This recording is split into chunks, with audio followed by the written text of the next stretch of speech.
Okay. Okay. Today is September 16th, 2011. My name is Lee Fanwick. I'm interviewing Doris Feinland for the Jewish Historical Society.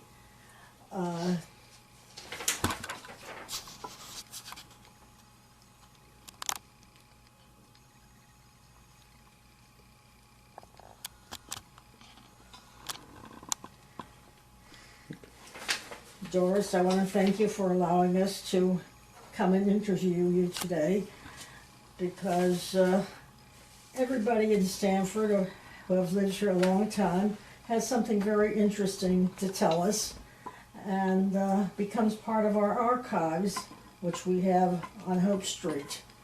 Tell me, Doris, where were your parents born? My parents were born in New York City. But my grandparents came from Russia. What year? What year? I don't know exactly when, but I know that my mother was born in '04. Uh-huh. So my maternal grandparents came before that.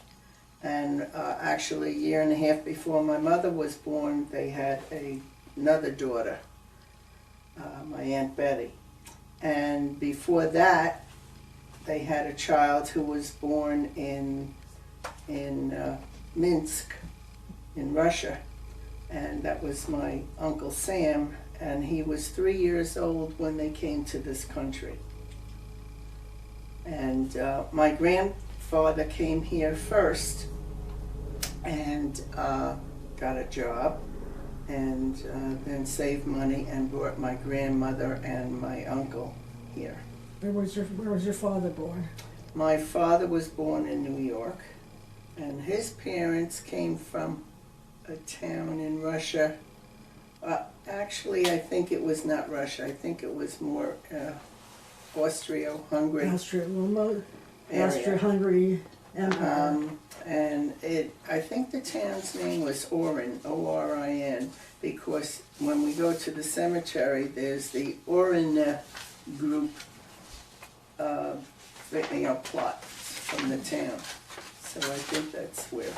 My father never really discussed his grandparents and his parents. So your parents went to school in this country? Yes, they grew up in this country, born in New York, were educated here. My mother went to the workman's circle shul because her parents, my grandparents, spoke Yiddish.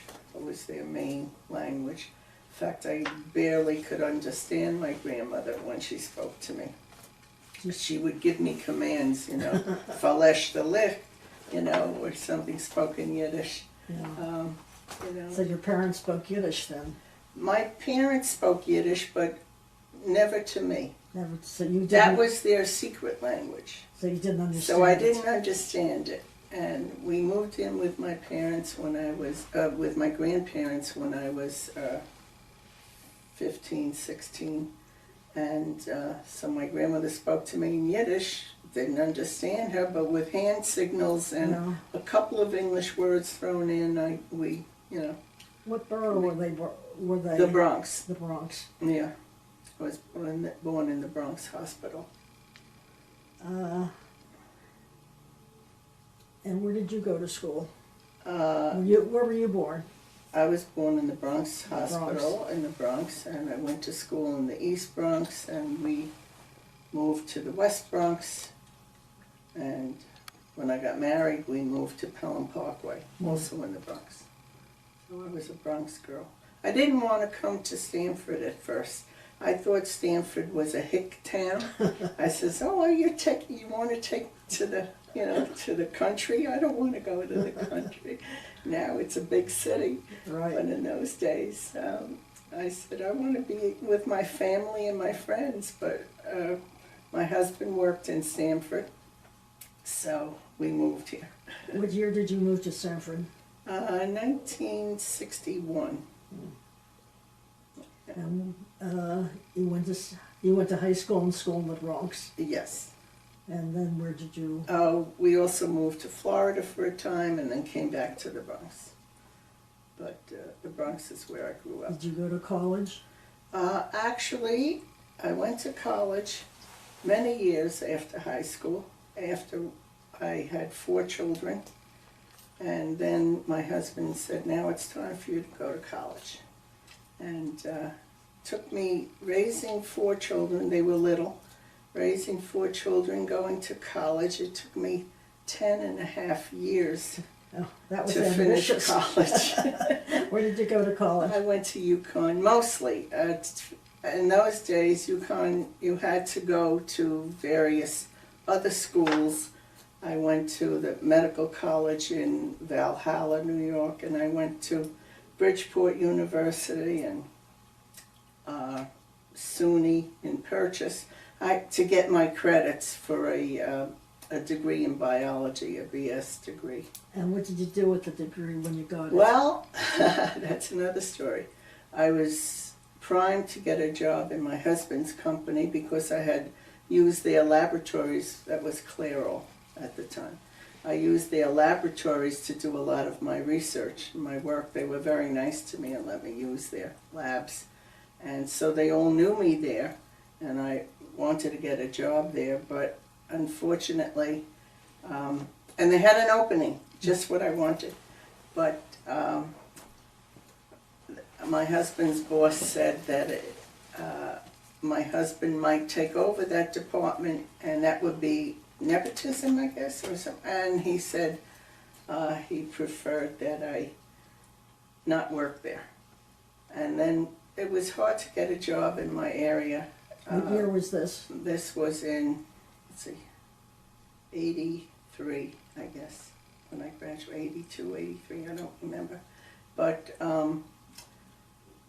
so I found a job opening that I applied for, but it was in Long Island, and I didn't really want to travel over the bridges every morning and travel back. So I decided not to, so I became a travel agent after all that. So you never used your biology? No, I never did. I'm still interested in it, but Yeah. you know. Well, it's never too late. Well, now I'm retired and relaxing and enjoying my life. Yeah. What kind of a home were you raised in? Was it an observant home? It was yes, my mother was kosher. We did not bring treif into the house. We did not eat treif outside. When we went to a Chinese restaurant, which we did occasionally, it was always vegetables, no meat. And yeah, I remember the chickens from the kosher butcher, and it had the little baby eggs inside, and chicken feet. I used to have to peel the chicken feet. I remember, yeah, it was different times. I went to the kosher butcher and they were plucking chickens in front of me. Did you have a Jewish education growing up? Not really. I had 6 months of Hebrew school when I was 13, I think, or 12 or 11, somewhere in there. And I did not get bat mitzvah. Nobody did. And in those after days. 6 months of Hebrew school, which I don't remember anything, I stopped. I was the oldest in the class, and it was hard. There were little 6-year-olds, 7-year-olds, and I was already, almost a teenager. So it was awkward. Yeah. What was your Jewish affiliation when you came to Stanford? Well, actually, we decided when we got married that we would not keep kosher. That was one of the things that we decided to do.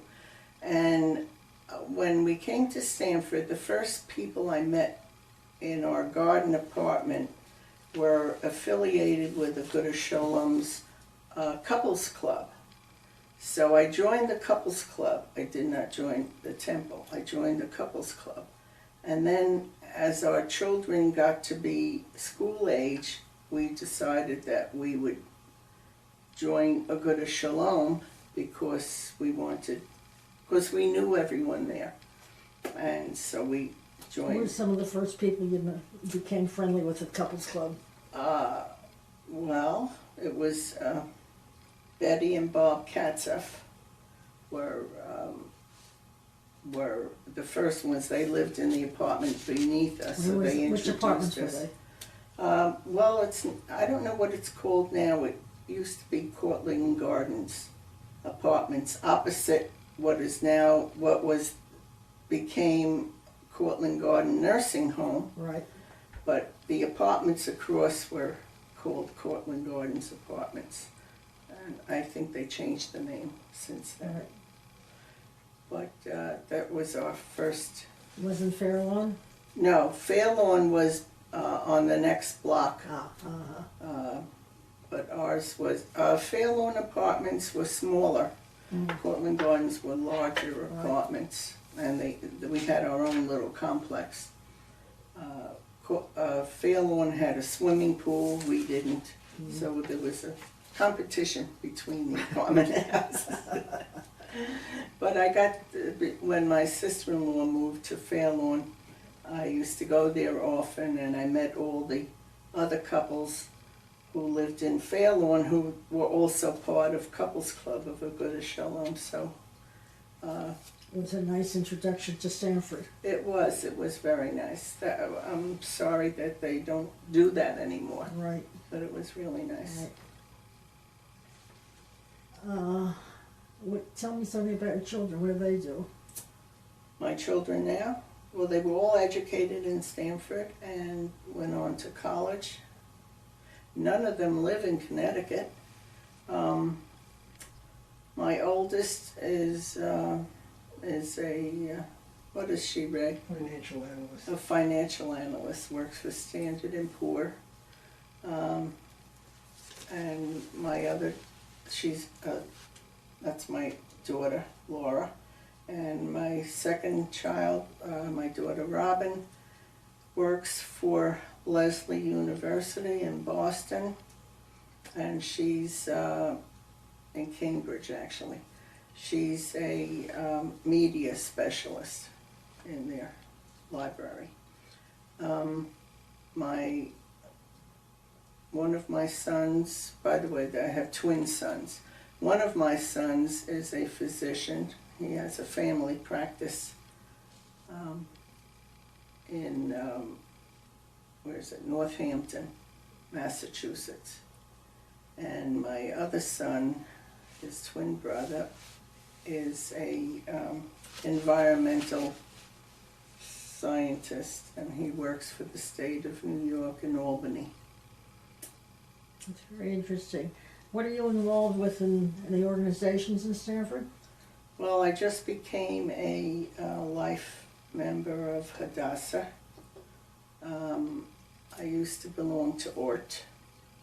What else did I belong? I belonged to Brandeis Women. Marriage Encounter. And Marriage Encounter, which was very big in the 70s, and we were the State coordinator. the state, Facilitators? huh? A facilitator? Yeah, the state coordinators for the state of Connecticut. And we used to give weekends.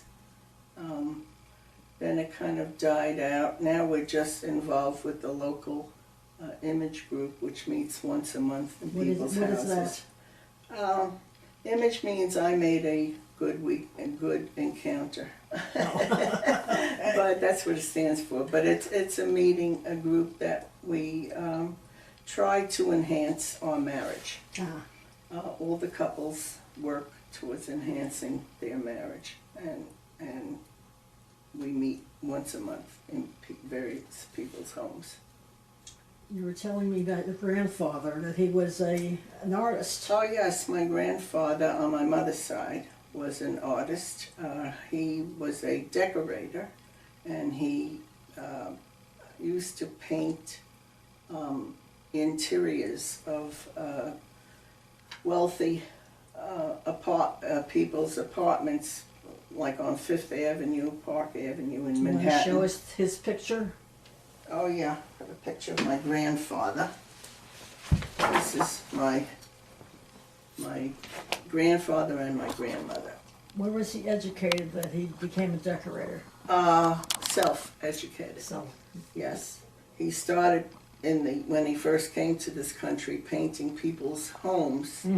Just the paint, interior walls and things. But he always was very creative, and he, in his own house, it was a showcase house. He had beautiful murals on the ceilings and walls, and people would come and admire them, and him and he got charged. him and Michelangelo. But his own creative works of art, a different thing. I remember sleeping on a couch in the front room, and the ceiling had beautiful, gorgeous colors of griffins, very interesting with long tails and things, and like sort of dragon-like faces. Didn't that give you nightmares?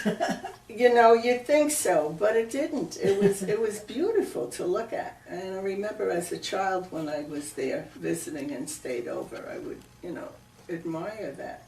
And in his basement, he had all his paints and things, and he had a tin can he used to keep paintbrushes in. It was kind of a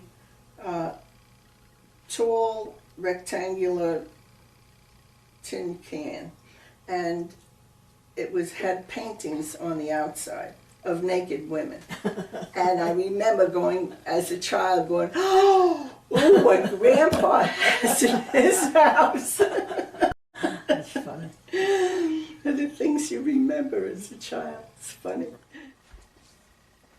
Doris, Yes. you have some very interesting doors over here.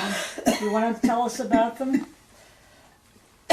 Yes, these doors were painted by my grandfather, my maternal grandfather, who was a decorator. And he painted these doors well before I was born. I think when he first got his house in the 20s. And this door depicts Moses asking Pharaoh to let my people go. And these doors were in my grandfather's dining room. And on the other side of his dining room, he had another set of doors that he painted. That one was Solomon and the Queen of Sheba. My cousin took those doors, and when my grandfather died many years before, and my grandmother was finally going to live in a home, and so we were dismantling the apartment, and we rescued these doors, the two sets of doors, and I brought mine to Stamford, and we had a small little opening here, so I had a gentleman who was an electrical engineer who was out of work, and his cousin lived on our street. And she said, if you have any odd jobs, give them to my cousin. So I said, okay, I have doors I want to put into my living room, and the space is too small. Can he build me a frame and put the doors in and put plexiglass on either side of the doors to balance it out? And he did that. And then he broke one of the panes of glass, and by accident picked up the little pieces and put them together like a jigsaw, went into New York, got the same paint, and recreated that panel. And I don't even know which one it was, but he recreated it so perfectly that I asked him to paint the bare plexiglass and make it look like the original painting. And he said he would, but he doesn't do faces, so that one panel of a person on the side there without a face, was done by the electrical engineer who was out of work and who was very talented, and made these doors to match my grandfather. Made the side panels match my grandfather's doors. And I just enjoy looking at them every day, knowing that my grandfather was so very creative. And his whole house was like a museum with paintings on the ceilings and the walls. He had down his staircase, he had a waterfall flowing down on the walls. And he had a painting of a girl at the fountain from one of the museums that he loved to go to, the Metropolitan Museum of Art, and copy paintings, actually just sketch them and then go home and do. Sometimes he enlarged them and did big works of art, big paintings. Other times he did smaller ones. And so I'm very fortunate to have seen his works, his artworks. Are any of your children creative? My daughter Robin is creative. She loves to paint and dabble, but she doesn't do it for a living. But she enjoys it. She's the creative one. She wanted to be an actress, and we talked her out of that. Okay, tell me, Doris, how was your family affected by the Second World War, the Holocaust, that whole period? Well, many of my relatives were killed, the ones that didn't get here to safety. Yeah.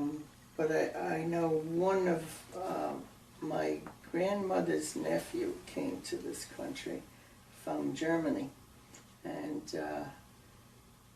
his name was Benno Schefflin, and he, my grandfather actually was Isaac Moloch, but my grandmother was a Schefflin before she married, and this was her nephew, who came here to escape Hitler, and he was very creative in jewelry.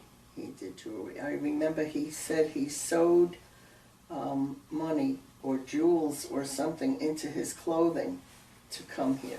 And they didn't have the airport x-rays at that time, so they didn't discover it.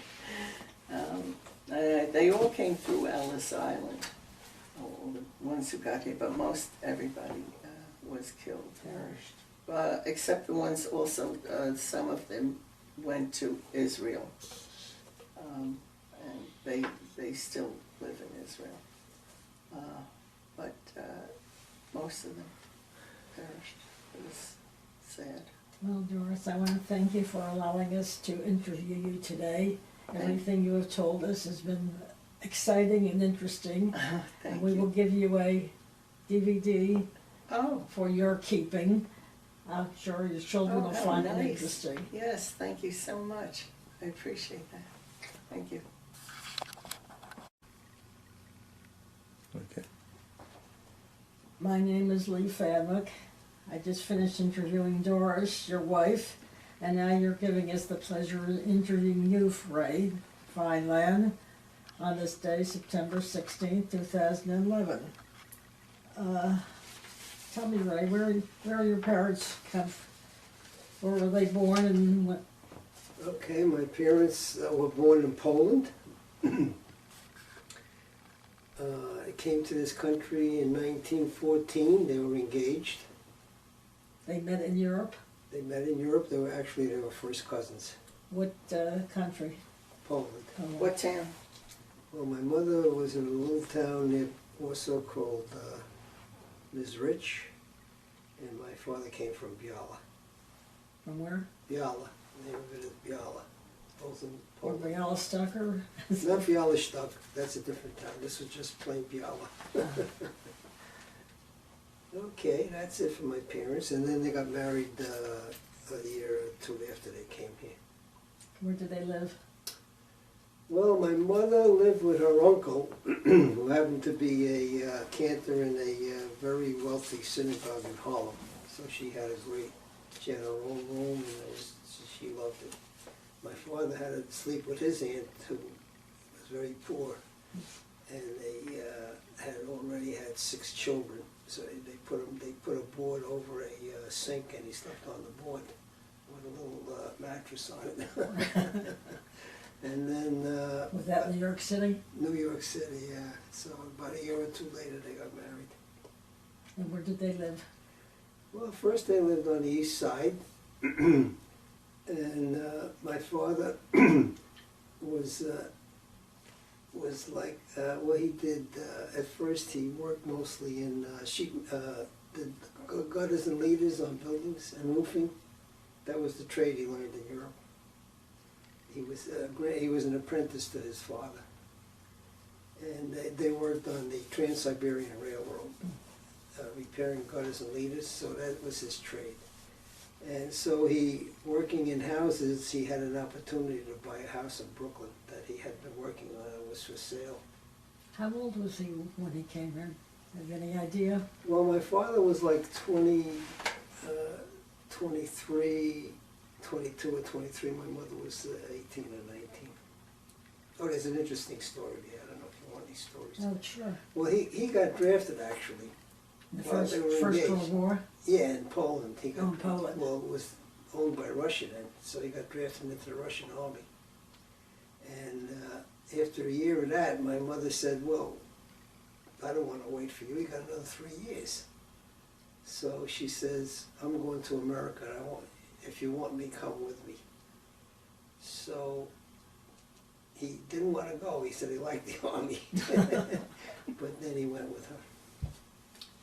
So, and then after they got here, about a year or 2 later, they got married. And he worked for this guy doing sheet metal work. He was a very good worker. And then they bought this house in Brooklyn. And they had, my brother Irving was born there. And then we're in Brooklyn? Yeah, it's called now, it's the East New York section. Probably near Williamsburg. No, No? no, it's more there, it's more there. It's more near Brownsville, if you know where that is. And so you went to school in New York? Went to school in Brooklyn. I went to school in Brooklyn. I went to Brooklyn Technical High School. I had to go by train. It's supposed to be a special school. And then I went to Brooklyn College. And I graduated from Brooklyn College. Then I started at Brooklyn Polytech for graduate work. But I got drafted in 1952 for the Korean War. And then in 54 I got out and went back and completed I got a PhD in chemistry. And where did you work when you got your PhD? Well, my first job was with American Cyanamid here in Stamford. That's my Stamford connection. That's what brought you here. That's what brought me here, yeah. So I had a little apartment here on Forest Street. I don't know if you know what that is. And then when we got married, Doris didn't want to move to Stamford, so we lived in the Bronx for a while. What year did you get married? 1959. So we just had our 50th anniversary 2 years ago.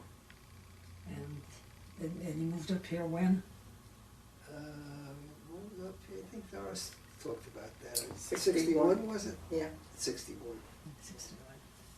We already had Laura, and then my second daughter was born here.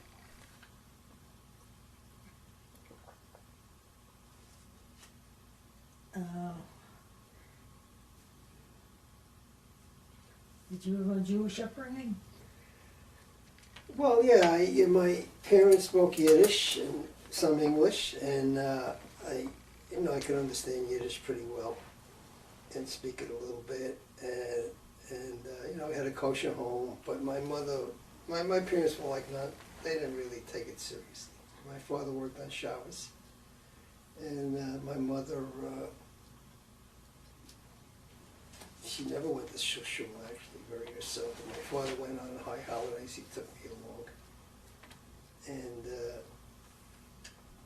And you didn't have much of a Jewish upbringing, you would say? Well, I knew I was Jewish, and I knew you about kosher, and even in the army, I wouldn't eat. I wouldn't eat the pork. You went to Cheder? Yeah, I went to Cheder, right? I got bar mitzvah. Yeah. Yeah, I went to Hebrew school, and didn't like it, but I went. It was a requirement.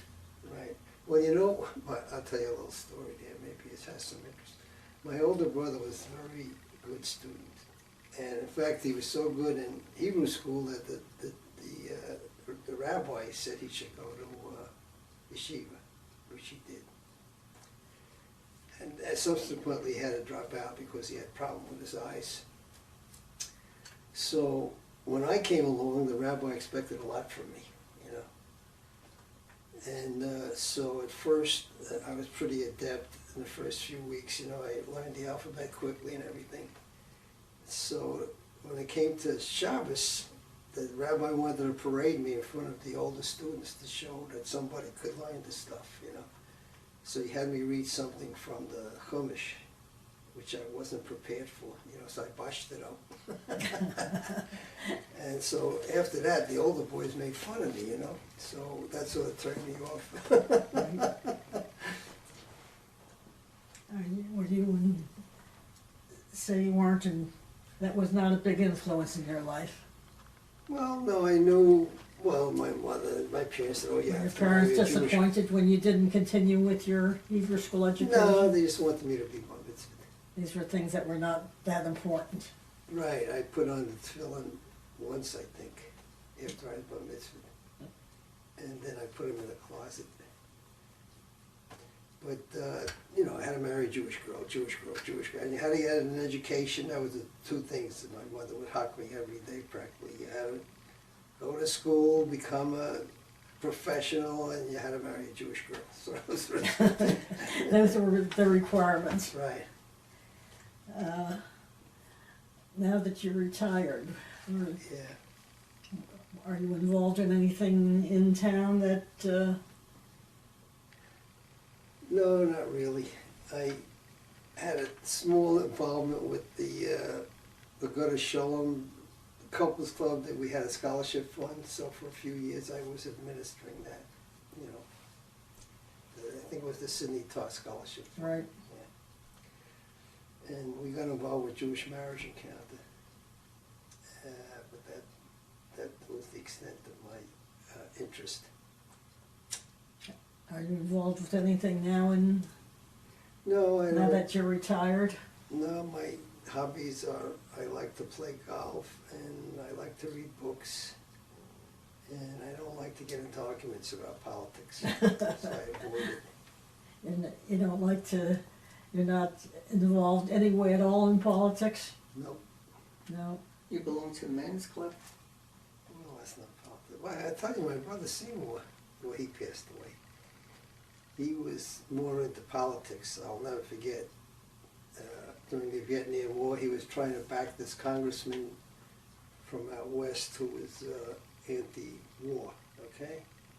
So, and he contributed a considerable amount of money. He says, oh, Ray, we gotta get this guy elected, we gotta get this guy elected.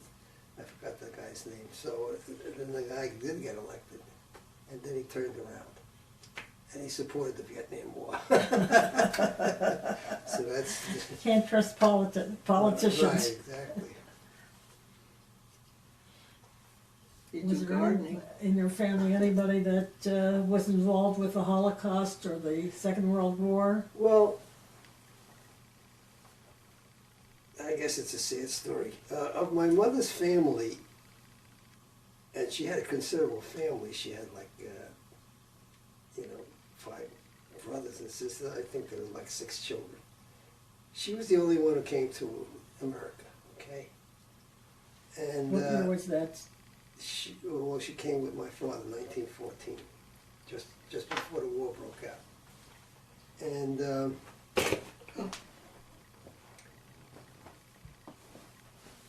the others just didn't come. Now, on one of her nieces immigrated to Israel, and she had a marriage, and so that side of the family was intact. And we were in contact with them. Now my father's side, I mean, it was a total decimation. He's the only one who survived because he came to America. Now he had two sisters who were very smart. They both became engineers. So In Europe? you're right. So hypothetically, I have a suspicion they might have survived because they were valuable to the Russian war effort. They might have been transported to safer ground. But so I always had it in my mind I should follow up on this to see if maybe I could see if they survived. But I haven't been able to do it. Have you been to Israel? Yeah, we went to Israel and we saw some. We had some relatives there, mostly Doris's relatives, but I had some also. You know, from this the niece that immigrated to Israel, her children. We were able to visit her children and her grandchildren. So, what else in my work history? Oh yeah, so I worked for Clairol for about 8 years, and then I switched over to. I worked for Cyanamid for 8 years, and then I switched to Clairol. So most of my experience was with I know about your grandson. Have you received any plaques in your work? plaques. Any recognition? Well, yeah, I got a plaque when I retired. 28 years at Clairol, so I got a little plaque and some. When I got a 25-year, I got a watch after 25 years, which I still use. So those were A gold watch. Yeah, gold watch, right? All right, I want to thank you Wait, for allowing. do you want to tell them about Jacob? Oh, How okay. he Well, both my reenacted. grandsons. Now, one of my grandsons, Benjamin. I was telling my son about this story about my father. Okay, how my father. See, during World War II, he couldn't get supplies for his business. What was his business? Well, at that point, it was mostly painting, and also contracting. So he tried to get a job at the Brooklyn Navy Yard with doing his original Sheet metal. his original trade, sheet metal work. So I was telling my son and grandson about the story, and my grandson was losing interest. He's 10 years old. I could see he's starting to look around. And so my son says, "Benjamin, you've got to listen to this. This is very important." So he started to pay attention, and then he wrote a composition about my father, how he got this job. It's great. I know it makes me cry. And then my other son, Jacob, Doris talked Grandson. about him. No, grandson. He did a project about immigration, and Doris, I think, talked about. No, I didn't. On the tape. Oh, I see. Yeah, he did. He investigated Doris's family history, how they came to America and all that, and then he wrote a composition about it, and he dressed up like as if he was my grandfather. That was very nice. So the beat goes on, right? Yeah. For what reason did he dress up? Was it a play or Well, no, it was a project they were doing in class. In school. About immigration. Yeah. on immigration? Yeah. And was he, did he go to Ellis Island and investigate about it? No, but he was asking about it. I find that very interesting. You want to show us the plaque? No, get it. Can you stop it? I'll get the plaque. Okay. Ray, you tell me you were just married 50 years, and it's a beautiful wedding picture of you and Doris. Where were you married? Well, we were married in the Bronx, At what time of the year? September 20th, 1959. Avalon Caterers. And that's us, believe it or not.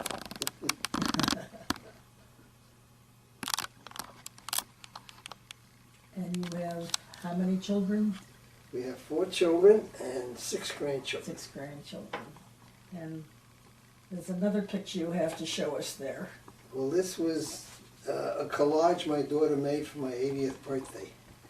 So it shows me as a little guy riding a bike, and my high school graduation picture, and my wedding picture, and this is when our honeymoon, and this is me more recently, in the middle.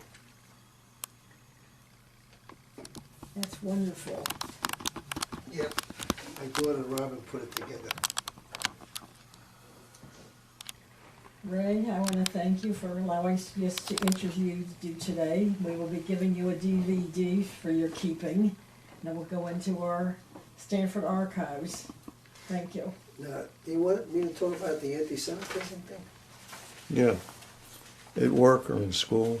All right, the only thing I remember about anti-Semitism, actually when I was younger, growing up, we lived near a synagogue, and it was a mixed Italian and Jewish neighborhood. So there was a little friction there.